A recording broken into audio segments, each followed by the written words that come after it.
Baik, Assalamualaikum warahmatullahi wabarakatuh. Perkenalkan, saya Viola Tridumadi dengan NIM H44190037 akan melakukan presentasi yang bertujuan untuk pengambilan nilai tugas akhir mata kuliah ekonomi kelembagaan yang berjudul Analisis Kelembagaan Kemitraan Perkebunan Kelapa Sawit di Kabupaten Mukomuko.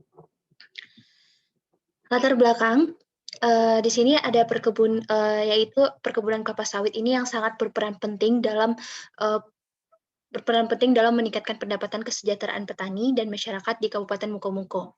Kelembagaan kemitraannya telah dikembangkan pada komoditas pertanian, namun sebagian besar dalam menunjukkan kinerjanya itu uh, optimal kecuali pada komoditas kelapa sawit.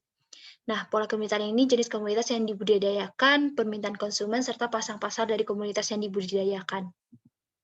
Rumusan masalah di sini saya yaitu bagaimana identifikasi atribut pentingnya IAD, terus serta menganalisis dan merumuskan implikasi atau rekomendasi pada kelembagaan perkebunan kelapa sawit Kabupaten Mukomuko, dan apakah kelembagaan sudah menjamin hak dan kewajiban kemitraan para pelaku lembaganya. Yang pertama yaitu identifikasi atribut-atribut penting IAD. Nah, perkebunan kelapa sawit ini merupakan impir public good atau yang disebut dengan common goods. Sistem ekonomi lokal di Kabupaten Mukomuko ini awalnya itu mereka hanya sektor pertanian yang berladang dan bersawah. Lalu pada tahun 1985 masuklah PT Agromuko dalam pembangunan perkebunan kelapa sawit. Dengan adanya datangnya PT Agromuko ke Kabupaten Mukomuko, maka bergeserlah pada subsektor perkebunan kelapa sawit yang menjadi tulang punggung masyarakat baik sebagai petani maupun buruh di kebun kelapa sawit tersebut. Ada 5 prinsip di sini dari atribut komunitas aturan yang digunakan dalam norma-norma adat Kabupaten Mukomuko itu. Yang pertama ada rules in use, yang kedua ada lembaga pengelolaan, yang ketiga ada aturan main, yang keempat ada insentif ekonomi, yang kelima ada instrumen pengawasan. Nah, dengan adanya 5 prinsip-prinsip ini, itu semua dilakukan oleh aktor-aktornya. Nah, 5 aktor dalam pengelolaan kebun itu, di antaranya ada panitia koperasi, komunitas desa, perusahaan mitra, instansi terkait, dan lembaga swadaya masyarakat.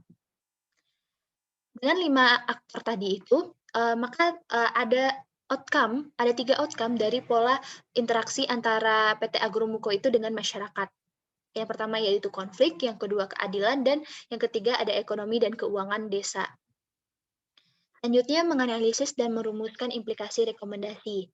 Di sini komponen-komponennya itu menjadi bagian dari hubungan kelembagaan antara badan usaha dengan petani, baik melalui personal, peralatan fisik, sistem norma, serta perlakuan berpola dari perusahaan maupun petani. Analisis finansial digunakan untuk mengetahui perbandingan antara jumlah biaya yang dikeluarkan dengan penerimaan dari suatu proses produksi, apakah proses produksi itu layak untuk diusahakan dan dapat memberikan suatu keuntungan. Nah, sistem kelembagaan dalam pengelolaan usaha tani ini ada 2 juga. Yang pertama yaitu sasaran sistem kelembagaan dalam usaha tani kelapa sawit antara petani, yang kedua yaitu ciri-ciri kelembagaannya itu menurut Pakpan pada tahun 1989. Itu salah satu ciri-cirinya yaitu hak kepemilikan, property rights, dan bentuk yurisdiksi. Nah, yang ketiga ada hak dan kewajiban para pelaku kelembagaan. Jadi para petani itu mendapatkan hak yaitu bibit, pupuk, alat panen, material pestisida, dan pemasaran hasil panen. Hak petani ini nih didapatkan yang diisi kewajibannya itu dari perusahaan, sedangkan hak dari perusahaan itu ialah mendapatkan hasil panen yang berasal dari petani. Sedangkan kewajiban dari petani itu merupakan memiliki hasil panen yang berkualitas yang akan diberikan kepada perusahaan.